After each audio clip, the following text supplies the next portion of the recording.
How many violinists can you genuinely say this about? That if a tune comes on the radio, a violin piece, that you can almost instantly recognize from the violin playing who the artist is. In other words, the artist has a distinct piercing sound that you can instantly recognize.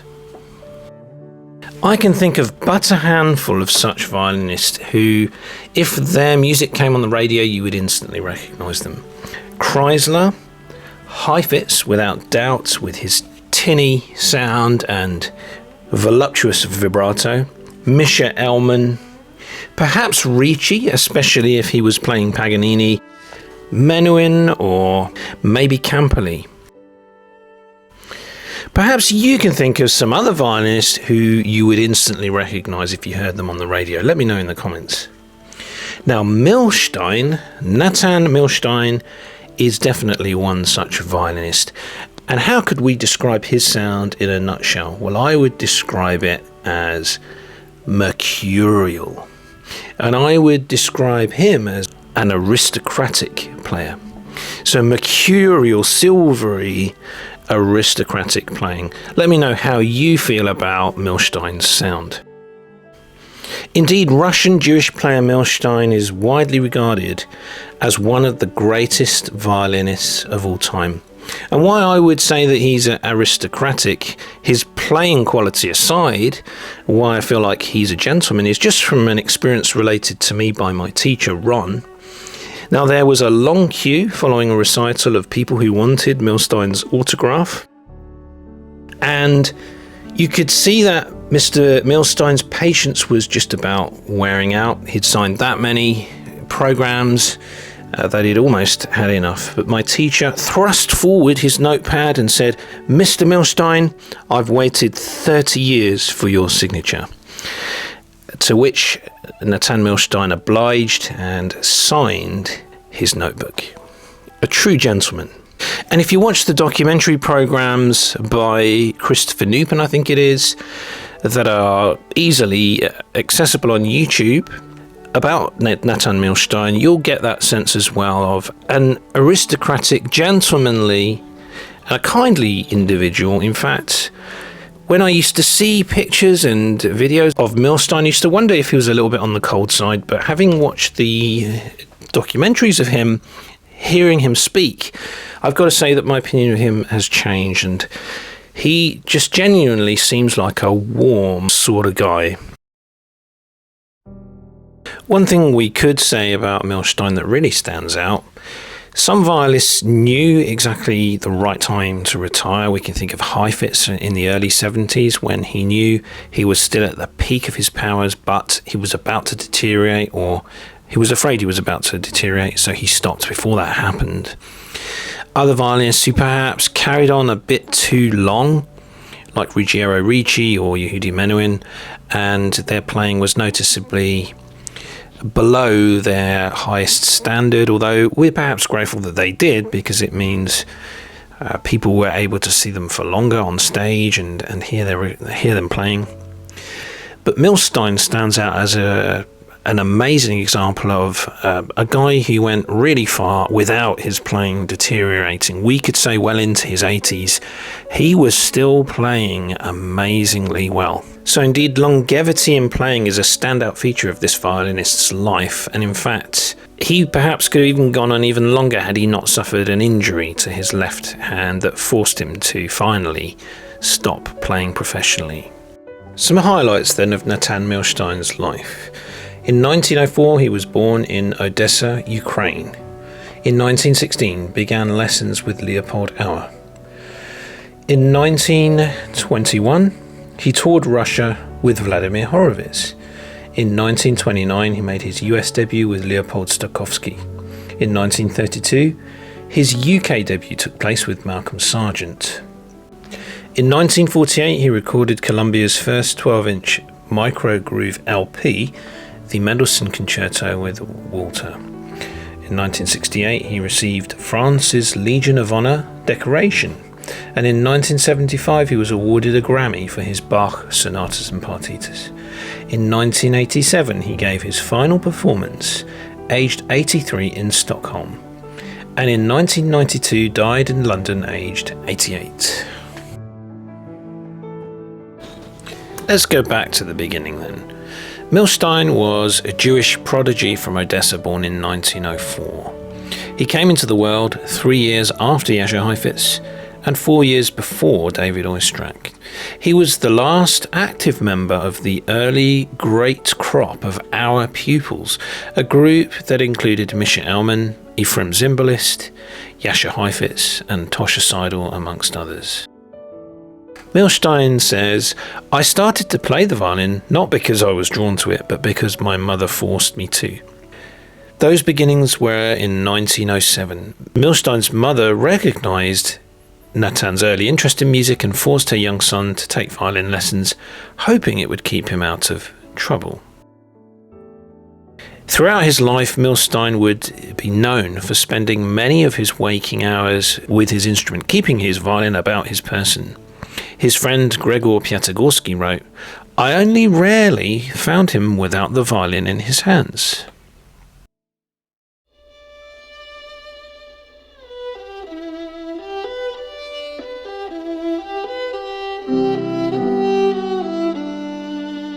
He was born into a family who loved music, but had no history of professional musicians, so he was the first as such. He showed early talent for the violin, but his first lesson with a local teacher came to an abrupt halt when wrong notes were met with physical punishment.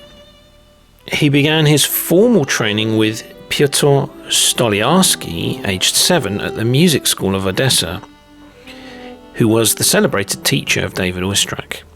Although he later claimed, "Stoliarsky never taught me anything." And then aged 11, he went to Leopold Auer at St. Petersburg and joined the famous Auer class. He also counted Eugène Issai as one of his teachers. He would join Issai at the summer school at Les Zout in Belgium in the late 1920s for some final touches to his technique, you could say, having already studied with Auer and Stoliarsky. According to his memoirs, though, he didn't find that either Auer or Issai moulded his technique. On reflection, he felt that he learnt more from observing the cream of young Russian musical talent and seeing Fyodor Shaliapin perform the title role in Mussorgsky's Boris Godunov than he ever did from his teacher. Auer left Russia in 1917 when Milstein was 13, and for a while Milstein was on his own. For a few years in Russia he struggled in poverty and returned to Odessa to try to eke out a living as a violinist. So those were tough times after the Bolshevik Revolution. He remained grateful all his life to Auer, much like Jascha Heifetz did, because he allowed his pupils to develop their own personalities. Milstein reminisced about Leopold Auer. Every little boy who had the dream of playing better than the other boy wanted to go to Auer. He was a very gifted man and a good teacher. I used to go to the conservatory twice a week for classes. I played every lesson with 40 or 50 people sitting and listening.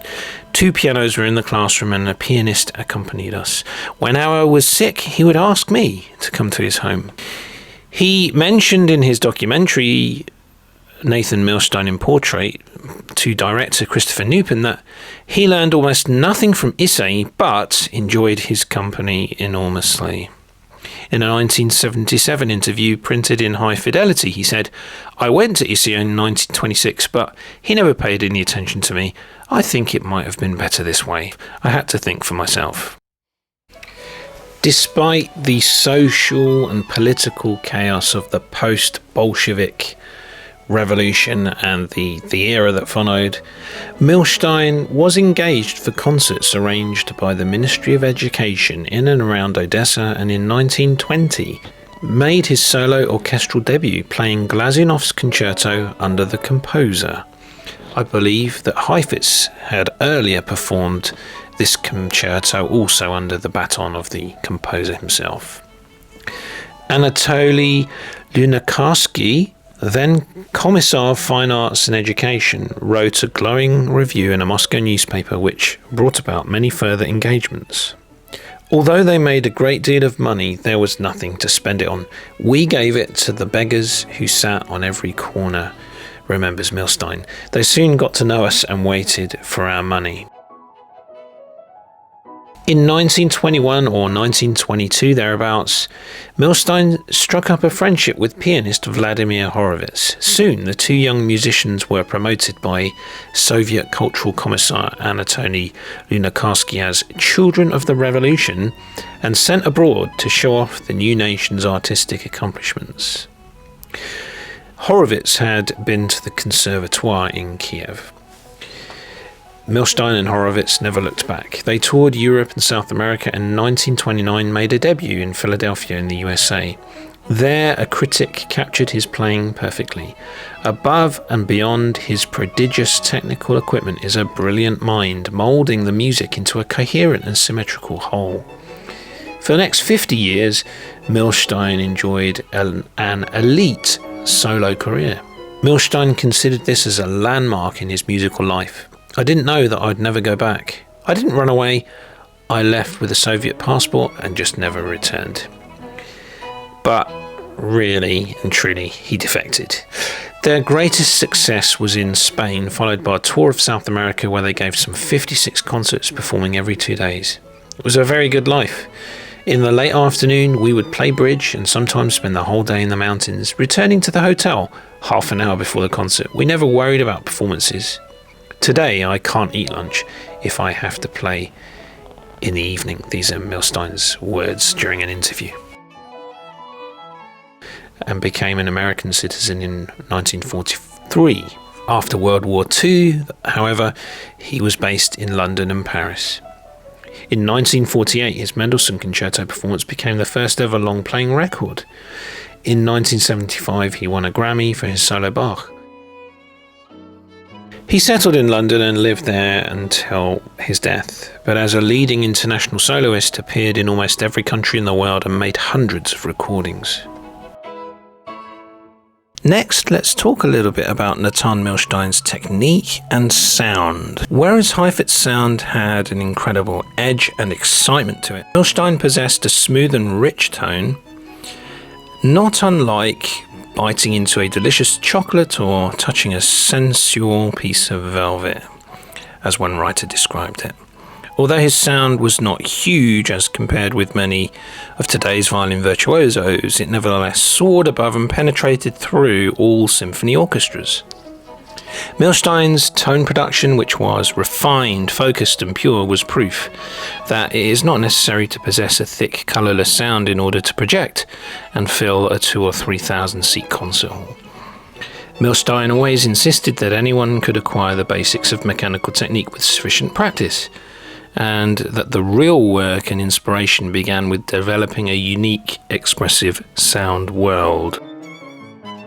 But he certainly excelled in that area because he has a very unique, easily identifiable, characteristic sound. Even when notes came teeming off the fingerboard, Milstein's left hand often appeared to be moving in slow motion as though it was gently feeling its way around the notes. We can talk here about effortless playing. It seems effortless when you look at his playing. It seems like he's not struggling at all. And in his case, technique is the beginning of release. But we could also use the analogy of a swan, graceful on the surface and paddling frantically beneath the surface. There is no doubt of Milstein's work ethic and vigorous practice routine that enabled him to be so at ease when he came to perform. He had a singing tone that appeared to arise from the inner soul of his instrument, as another writer described it.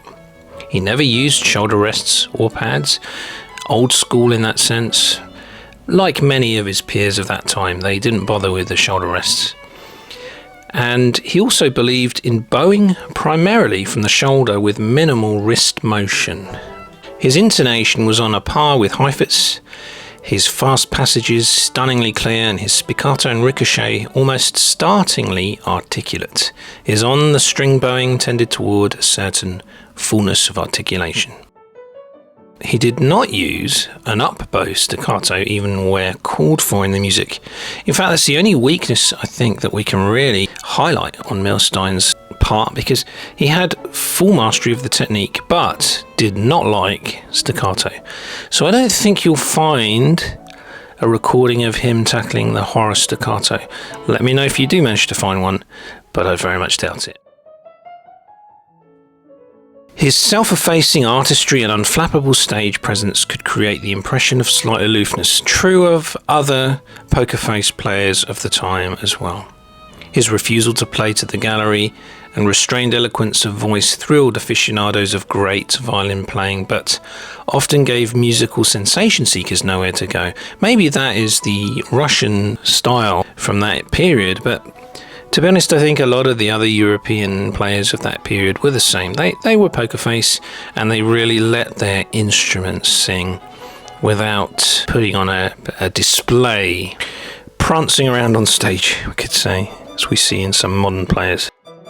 Now let's talk a little about the instruments and bows of Nathan Milstein.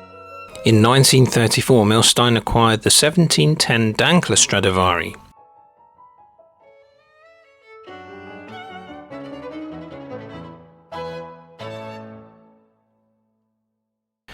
But from 1945, his main instrument was the 1716 Goldman Stradivari, which he later renamed the Marie-Thérèse, after his wife and daughter. Milstein is also known to have played the 1717 Reifenberg Stradivari,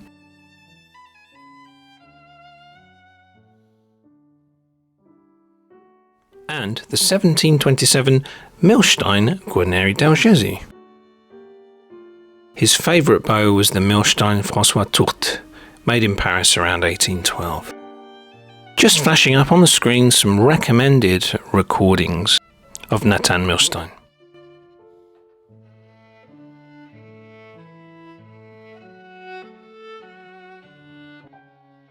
Milstein avoided certain pieces, such as Zigeunerweisen and the Sibelius Concerto, which he considered to be Heifetz's property. In some other works, however, Milstein is close to peerless. Curiously, he criticised the Brahms Concerto as a failed imitation of the Beethoven Concerto. Despite this, his Brahms with Fistulari and the Philharmonia is perhaps his finest concerto interpretation, relentlessly energetic and unencumbered by any musical clutter, so that the work is able to stand tall in all its mountainous glory. Much the same can be said of his Mendelssohn and Beethoven concerti, both with Steinberg and the Pittsburgh Symphony. Of special note is the Goldmark Concerto, in which Milstein had no rival, so perhaps that is to be considered a definitive version. The Goldmark recorded with Blech and the Philharmonia. In the Brahms double with Piatigorsky, the two soloists accompanied by Reiner and the Philadelphia blend perfectly in a towering display of great string playing. Milstein was also a composer. His work include violin arrangements of music for other instruments by Liszt, Chopin and Mussorgsky, cadenzas for the concertos of Beethoven, Brahms and Paganini. Since Milstein's Mendelssohn recordings are the stuff of legend, here are a few noteworthy versions.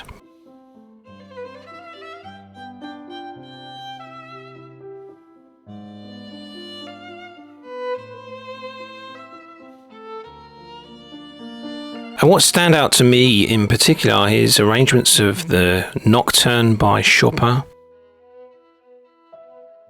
and also his Paganiniana, variations based on themes of Niccolo Paganini.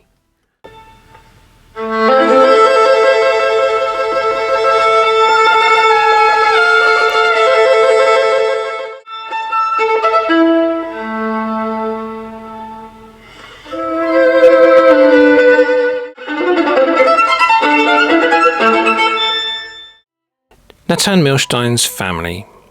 Both Milstein and his wife were married before and divorced.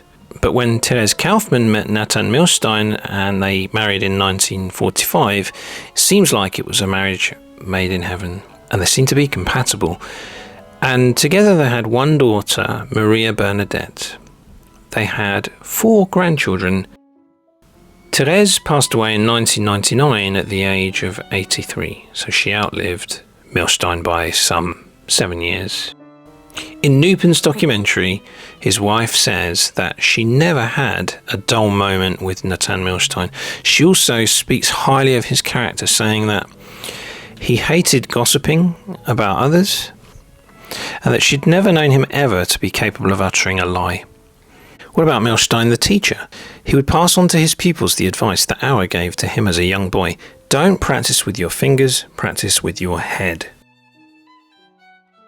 Robert Levin was one of his students and has contributed articles about Milstein to the Strand magazine. There are some people online, such as Oliver Steiner, for example, who mentioned that they were privileged to study with Milstein at his masterclass in Zurich. And Christopher Whiting. And other awards that Milstein received, in addition to the Légion d'honneur, then the Grammy Award, was a Kennedy Center Honors by US President Ronald Reagan. During the late 1980s, Milstein published his Memoirs, From Russia to the West, in which he discussed his life of constant performance and socializing.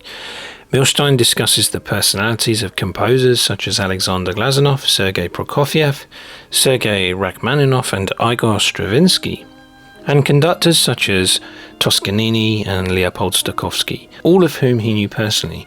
He also discusses his best friends, pianist Vladimir Horowitz, cellist Gregor Piatigorsky, and ballet director George Balanchine, as well as other violinists such as Fritz Kreisler and David Oistrakh.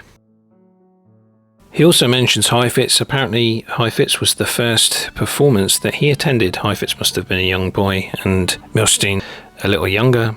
His mother took him to see Heifetz back in the Russia days.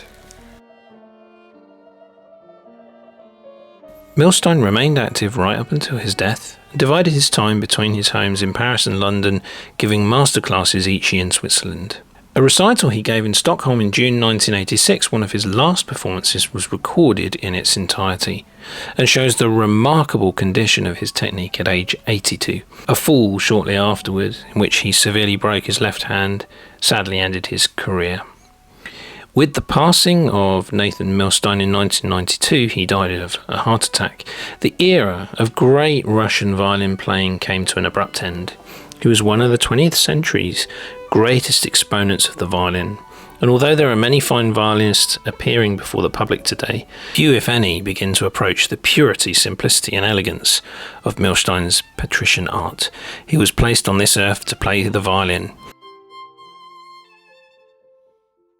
He was the consummate fiddle player, celebrated for his technical ease, aristocratic poise, mellifluous bowing and tonal, along with a penetrating intellect that could reduce pieces to their simplest state, and one of the most natural playing mechanisms ever seen.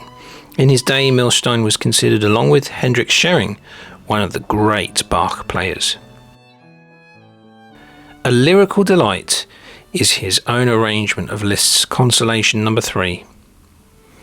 Sadly, only one collaboration with Horowitz has been preserved, the Brahms D minor Sonata.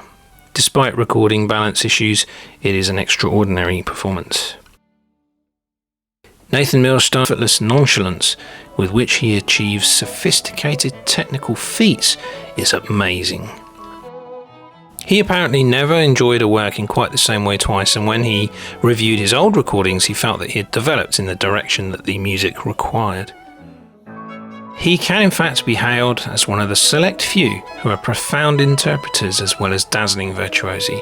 One top critic noted, "To listen to Nathan Milstein is to listen to a musician versed in the manifold aspect of his art, to a poet with his feet in the solid earth, while spiritually reaching the clouds."